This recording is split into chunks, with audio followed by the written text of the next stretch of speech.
Is it legal to burn the American flag? What about saying something rude about the government at a protest? Or criticize your school board at a public meeting? The short answer, it depends. Welcome back to our series on the First Amendment. Today, we're taking a deep dive into one of the most discussed and debated rights granted by the United States Constitution, the freedom of speech. What does freedom of speech mean?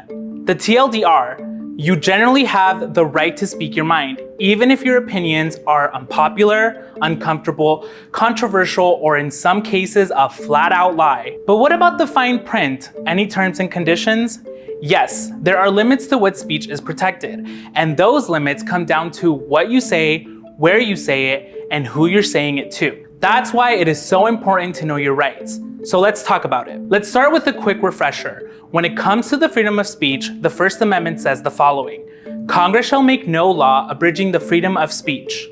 That's it. No footnotes, no jargon.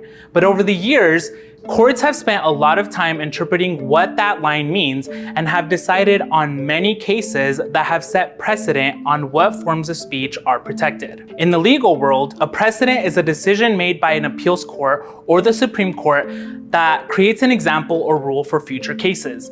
When the court makes a ruling, lower courts across the country generally have to follow that interpretation of the law. So when we say a case set precedent, it means that decision became the legal standard for how similar cases should be handled going forward. And you know what, since we're explaining things, when we talk about speech, it's not limited to literal spoken words. What we really mean is freedom of expression. That includes writing, art, clothing, signs, music, and even silence or dance. Let's hear from my colleague Caitlin to learn more. We should start with political speech, because the founders were creating a society where the government was accountable to the people. Political speech sits at the heart of the First Amendment. We can protest policies, we can support or oppose candidates. In fact, political speech is so protected that even burning the American flag is legal. Yeah, you heard that right. In 1989, the US Supreme Court declared flag burning to be a constitutionally protected form of political speech in Texas versus Johnson. An activist by the name of Gregory Lee Johnson had been convicted for burning a flag in Dallas, Texas, in protest of the government and was forced to pay a $2,000 fine and serve 1 year in jail. In their decision, the court explained that flag burning was protected under the First Amendment because it was a form of symbolic speech. The court said, quote, "If there is a bedrock principle underlying the First Amendment, it's that the government may not prohibit the expression of an idea simply because the society finds the idea offensive," end quote. At times, this may also include speech that many people find offensive, cruel, wrong, or mean. The First Amendment doesn't promise to protect our feelings. It promises to protect our freedom to express our ideas. However, there are limits. Not all speech is protected, and there are some big categories that can legally be restricted. The first is incitement.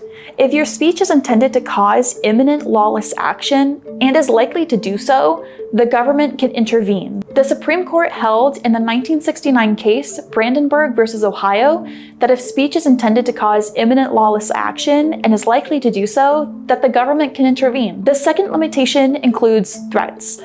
For your speech to be considered protected speech, you cannot threaten to harm someone in a way that a reasonable person would take seriously. For example, your speech is not protected if you threaten to fight someone.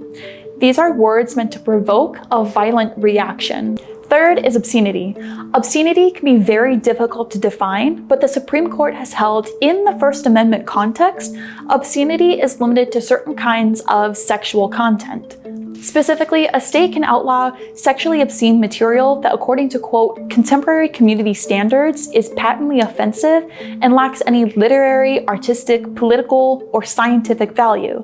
This doesn't mean that all speech about sex can be outlawed by the state, and most explicit content does receive First Amendment protection. Fourth, and finally, is defamation. If you knowingly spread lies about someone that damaged their reputation, that's called libel when written or slander when spoken. And it can get you sued. Thank you for the insight, Caitlin. Another important consideration in this conversation is that location matters.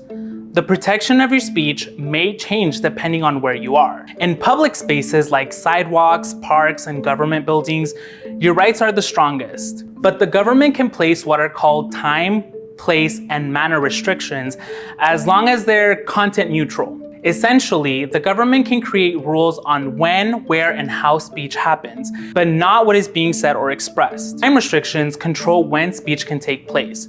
For example, a city might allow protests during the day, but not in the middle of the night to avoid disturbing people. Place restrictions deal with where speech is allowed.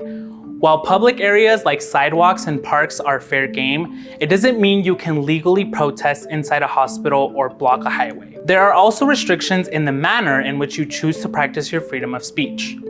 This can include things like how loud you can be, whether you use megaphones, or how large your signs are. What's important is that these restrictions must be content neutral. They can't be based on what you're saying, only the logistics around how, when, and where you say it. If the government starts enforcing these rules unfairly by targeting specific messages or groups, that's where it crosses the constitutional line. For example, the government can require a permit for a march downtown, but they shouldn't create barriers to acquiring a permit or deny it just because they don't like your message. When it comes to private spaces like your workplace, your house, or a private college, the rules and regulations may be different. This is why we hear of instances where a boss fires someone for something they said on social media, or a private university disciplining a student for violating their policies, even if the student thought they were practicing free speech. Public schools are an in-between zone as well. Public school students do have First Amendment rights,